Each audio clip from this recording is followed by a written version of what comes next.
My name is Gavin Evans, and this is my review of Duel. And that's actually the perfect title for this movie because it works in two ways. You've got Duel because there's two of them, and Duel as in Duel to the Death. So perfectly titled movie, and I love the premise. If you don't know, it's about this woman who gets sick, and there's a procedure that she gets done where she gets cloned, so therefore her family doesn't have to deal with her loss. But when she miraculously gets better, her and her clone have to have a duel to the death. And like I said, I love that premise. I think that is such a great, weird, unique, ambitious premise. And that made me really excited to watch this movie. And even though I don't think it quite lives up to it, I still think it does a decent job in delivering exactly what it wanted to be, which is a Riley Stearns weird, offbeat comedy. Like this movie, you have to be on the same wavelengths as the director, and I was able to get on that page. And I think the robotic delivery and the deadpan humor really worked for me. I laughed quite a few times. And I do like how this movie explores bigger ideas, like the fear of being replaced by someone better than you and the insecurities that can come from that. And also not living up to your fullest potential and trying to get your life together. I think the movie explores those ideas very well. And I think the cast all does a fantastic job. Karen Gillan keeps impressing me time and time again. I thought she was really good in the two Jumanji movies, especially the second one, even though that movie's not very good, but she does a good job in it. I also thought that she gave the best performance in Avengers Endgame.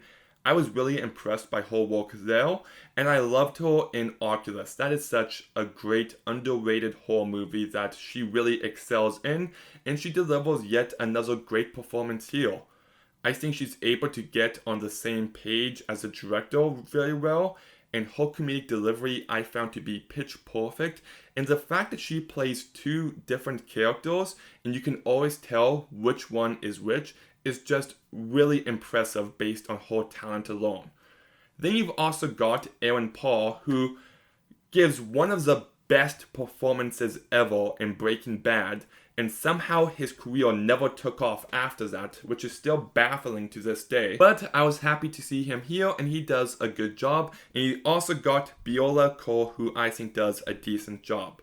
So I love the premise, I love the ideas it's exploring. I think the cast does a really good job. But that said, I still don't think this movie is as good as it could have been. I enjoyed for what it is, but it could be better.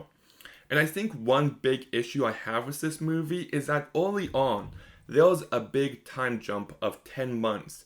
And I found this decision to be baffling. Like, I thought it was an awful decision. Like, you're setting up the main characters and their relationship, but then you just skip ahead 10 months. So we just go from point A to Z without showing anything in between. And I just didn't like that. I would have liked to see the slow progression of her life falling apart a bit as this new her starts to take over. But then we just skip to the point where it's already done. So I kind of wish they filled in that time period a bit more. And then also during the second half of this movie, it takes place over the span of a year. And not once did I actually feel that. I was just like, wait, this has been a year? It felt like 2 weeks at most. Really? And I just wish that they maybe spent more time on her training and just kind of give you the illusion of a year passing. Much better. Like, this movie is 90 minutes long, and don't get me wrong, it's nice to have a movie that's nice and short, because too many movies nowadays are way too long, but I feel like this is one that could have benefited from being longer, by filling in those gaps of times, and by spending time developing the story and characters a bit more. I feel like at 2 hours long, this movie would be much better and have a lot more weight to it. On top of that, I also didn't like the direction they took for the ending at all. I get what they're going for, but I saw it coming from a mile away, and I also find it to be very unsatisfying.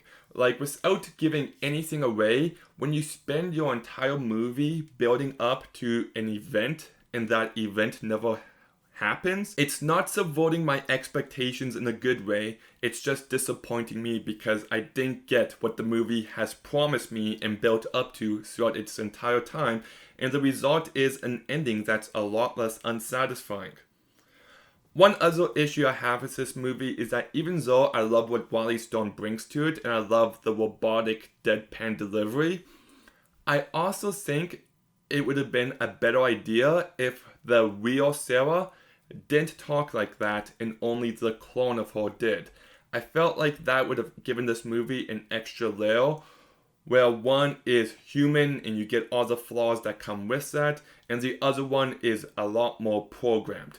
And I think that would have worked thematically and narratively and just been the better decision. But look, this movie is not as good as it could have been, but for what it is, I still enjoyed it. The cast does a fantastic job. You really got this weird and different premise that I absolutely loved, and it did make me laugh. I don't think it gets to the heights that it had potential to, but for what it is, I enjoyed it. So I'm going to go ahead and give Duel a 6 out of 10. Okay, I know Riley Stearns has directed 2 other movies. I've seen one of them, The Art of Self-Defense, and I do really like that movie. But my favorite thing he's ever made is this short film called The Cub. And if you haven't seen it, I recommend looking it up and watching it. It's very short, but it's just my kind of humor. But anyways, have you seen Duel? What did you think about it? Let me know in the comments down below. Make sure you like, make sure you comment, make sure you subscribe. Stay tuned for some more videos soon, and Gavin out.